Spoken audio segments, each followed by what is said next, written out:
Bismillahirrahmanirrahim. Assalamualaikum warahmatullahi wabarakatuh. Sahabat rahasia kolbu rahimakumullah. Mengerikan. Inilah jeritan ahli neraka yang ingin dikembalikan ke dunia. Terdapat beberapa ayat yang menerangkan gambaran penyesalan para penunggu neraka, serta permohonan mereka supaya dihidupkan lagi buat dapat bertaubat. Salah satunya di dalam surat Fatir ayat ke-37. Surat Fatir merupakan surat ke-35 dalam urutan mushaf Al-Quran. Nama surah ini diambil dari ayat pertamanya yang menyebutkan nama Allah Subhanahu wa Ta'ala dengan Fatir. Surat ini terdiri dari 45 ayat. Pada ayat ke-37, Allah Subhanahu wa Ta'ala menerangkan mengenai penyesalan para penunggu neraka, sebagaimana ditafsirkan oleh beberapa ahli tafsir dalam kitabnya. Serta mereka berteriak di dalam neraka itu, "Ya Tuhan kami, keluarkanlah kami dari neraka. Tentu kami hendak mengerjakan kebajikan, bukan semacam perbuatan yang sempat kami kerjakan dulu."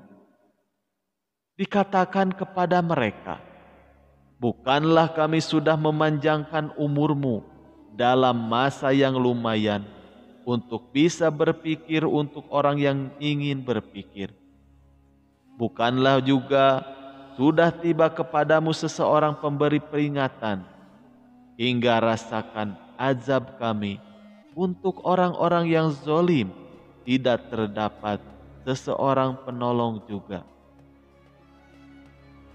Bagi tafsir Ibnu Katsir, surat Fatir ayat ke-37 menerangkan tentang seruan serta teriakan para penunggu neraka dengan suara yang keras meminta kepada Allah Subhanahu wa Ta'ala supaya dapat dikembalikan ke dunia untuk mengerjakan amal perbuatan yang berlainan dengan yang sudah mereka kerjakan di masa lalu.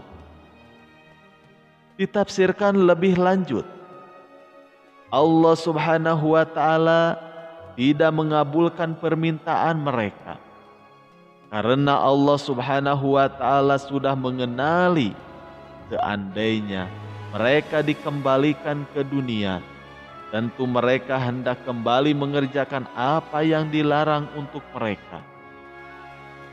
Ibnu Katsir menyebutkan, para penunggu neraka ini betul-betul berdusta dalam pengakuannya yang mau bertaubat itu. Allah Subhanahu wa Ta'ala pula menegaskan kalau Ia sudah memberikan peluang untuk para penunggu neraka itu semasa di dunia, yaitu dengan diberikan usia yang panjang. Para ahli tafsir berbeda pendapat mengenai kandungan umur yang diartikan di dalam firman tersebut. Menurut riwayat yang berasal dari Ali ibnu Husain ataupun Zainul Abidin radhiyallahu anhu, kandungan umur tersebut merupakan 17 tahun. Sebaliknya Qatadah serta Abu Ghalib Asy-Syaibani mengatakan 18 tahun. Sedangkan itu Abdullah ibnu Mubarak mengatakan 20 tahun. Serta Hasim menyebutkan 40 tahun. Imam Ahmad berkata kadar umur ini menggapai 60 ataupun 70 tahun.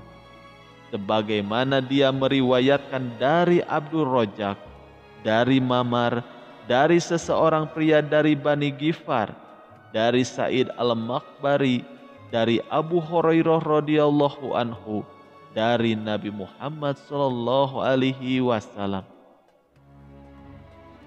Sebenarnya Allah Subhanahu wa Ta'ala sudah beralasan terhadap seseorang hamba yang sudah diberinya umur sampai menggapai 60 ataupun 70 tahun. Sebetulnya Allah Subhanahu wa Ta'ala Ia sudah beralasan terhadapnya. Tidak hanya menegaskan lewat umur, Allah Subhanahu wa Ta'ala pula beliau menegaskan mengenai Rasul yang diutus kepada mereka, yaitu Nabi Muhammad SAW, sebagaimana turut dipaparkan dalam firman-Nya yang lain. Ini Muhammad merupakan seorang pemberi peringatan di antara pemberi-pemberi peringatan yang sudah terdahulu. Quran Surat An-Nazm ayat 56. Pada akhir surat Fatir ayat ke-37, kata Ibnu Katsir, Allah Subhanahu wa Ta'ala berfirman, supaya para penunggu neraka merasakan azab neraka selaku pembalasan dari perbuatan mereka yang menentang para nabi semasa hidup di dunia. Sedangkan itu, bagi tafsir Kementerian Agama Republik Indonesia, akhir ayat ini menegaskan kalau para penunggu neraka itu tidak akan mendapatkan penolong yang hendak menyelamatkan mereka dari azab neraka serta belenggu yang dibuat dari api neraka. Wallahu a'lam bishawab. Semoga apa yang kami sampaikan ini bisa menambah keimanan kita kepada Allah Subhanahu wa Ta'ala. Sekian yang bisa kami sampaikan, semoga bermanfaat. Wassalamualaikum warahmatullahi wabarakatuh.